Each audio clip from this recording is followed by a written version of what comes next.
The Father, by French writer Florian Zeller, has been one of the most acclaimed plays of the past couple of years. Kenneth Cranham was recently awarded the Olivier for Best Actor for his role as Andre, the elderly man sinking into dementia. I spoke to Kenneth Cranham in his dressing room at the Everyman Theatre in Cheltenham, the last date on the current tour. I asked him if he'd been surprised at the play's success. Had he expected it to be such a winner? I thought I was on to a winner, but I didn't realise how much of a winner because I didn't realise the strength of the play until I did it with audiences. Because it completely changes axis during the run of the piece. I mean, in fact, the first 4 scenes is Andre. And then from then on, the audience has to sort of empathise. It totally involves the audience. They get drawn in. And they have the same problems. They have the same problems of having to deal with Andre. Because I thought, surely there was a chair there in the last Exactly. scene. Yeah. And I think this is part of the play. It's the sort of slowness, the grinding on, slowly but surely, getting slightly worse and worse and worse. And I think the audience is very much drawn in, like with the blackout music, where the record seems to get more and more cracked and more jerky. Yes, yeah. I mean, even recently people have complained to the management about the sound system. But I think it takes a couple of scenes before you realise that you are being drawn in like that. That's part of it. I mean, it actually gives me an indication, the distorted soundtrack, as to what stage I'm at. I have to listen to it and think, oh, that's where I am. When I first started doing the play, the stage management had to tell me what the next scene was because the scenes aren't written in order. So, someone would whisper to me, "You're in the chair, you silly old bugger," or whatever. And sort of, Has the play changed since you've started doing it? Isn't it, 18 months or so you've been doing it? Well, tonight's performance is my 259th. Wow. I've had 4 different casts, 3 different daughters, myself and the daughters in the central relationship. So I've had Leah Williams, Claire Skinner, and now Amanda Drew. And they're all completely different. And that changes the dynamic of the whole thing? Completely.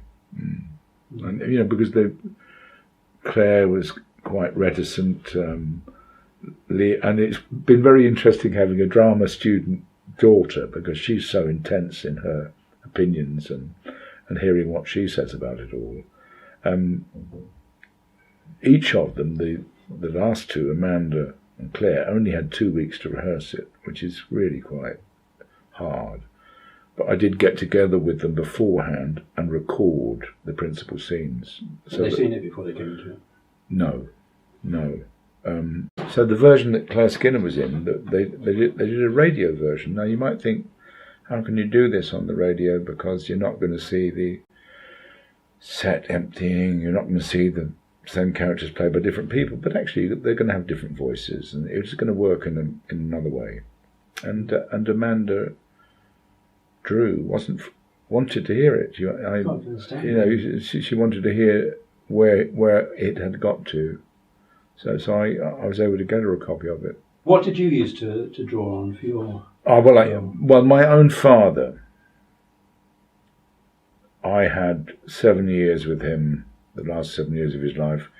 The previous 5 years he'd nursed my mother, and then my mother died, and then he and I, we actually went on a series of epic journeys together. He'd never been in Eurostar because he'd been looking after my mother, and the grandest journey we ever made was overnight to Rome, and he was 5 days in Rome together. We went to Bordeaux, but it started off.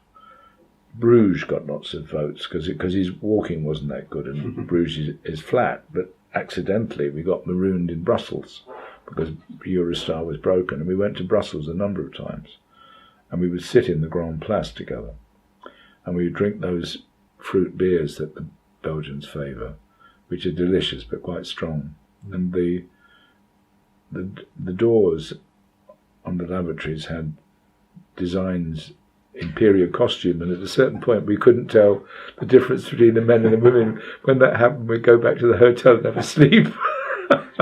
and then start again. So the play has a very personal. Yeah, it really has, because my father had Parkinson's, which isn't as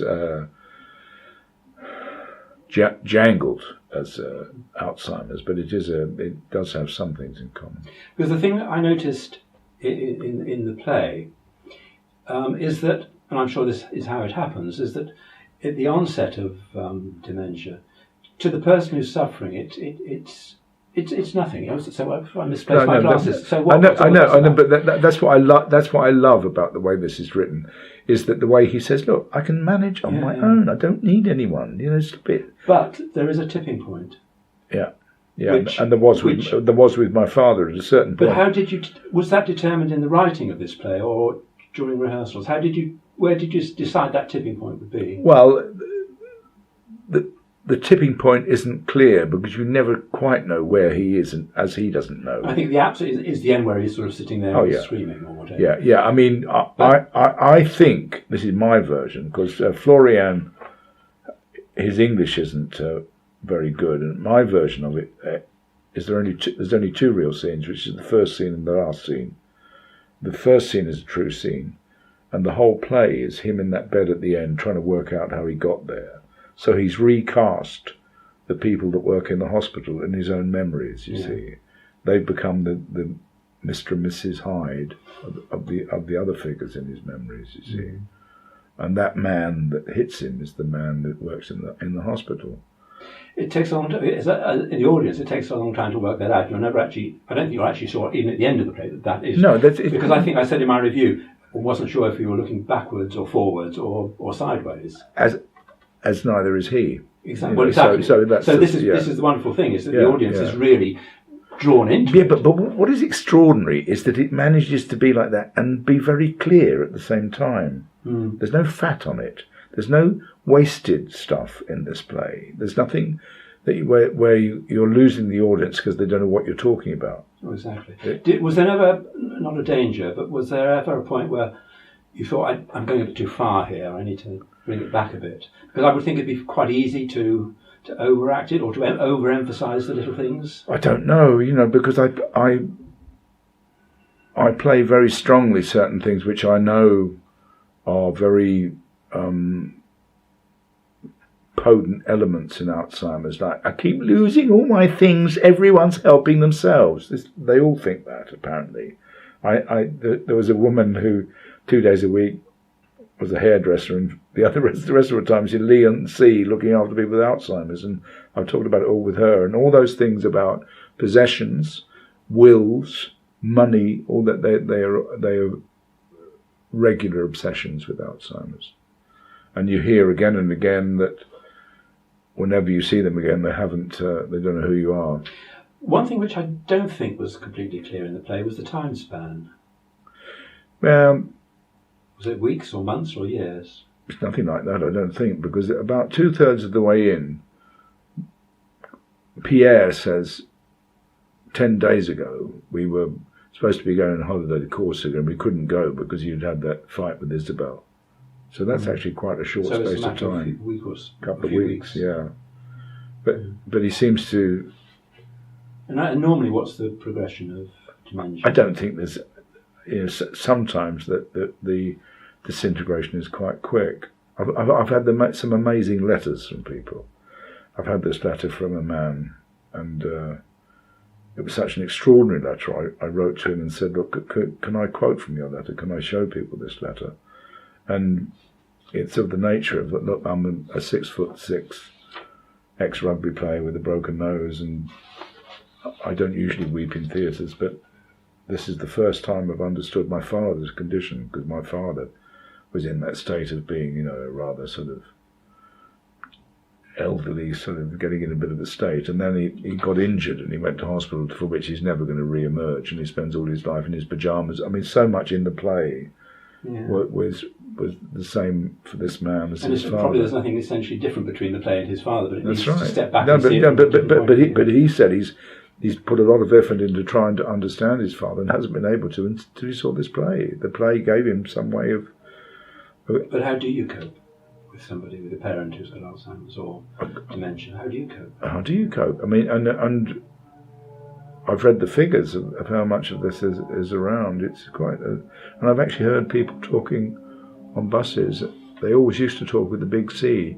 You will hear the big A mentioned now. There is a real fear, and people are doing things like they buy things online from a village in Japan where no one gets Alzheimer's, and they eat their mud, and just they're going into strange areas because they're so frightened of this one.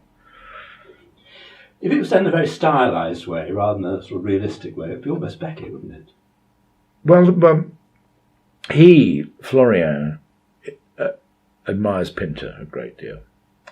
One of his plays, which I haven't seen, is apparently based on Pinter's Betrayal. And that's the truth, is it? Yes, I think. I haven't seen it, but it's... And one of the critics of this production said that he remembers me, when he was young, playing Stanley in The Birthday Party and spending the entire play in pyjamas. And so he is me again. And the line is in The Birthday Party. Goldberg, who with me was played by Pinter, says, "You're getting on my breasts, Webber." David Barron. That's right, David Barron, yeah. "You're getting on my breasts," and the line in this one is, "You're getting on my tits." And so there's even some of the same lines.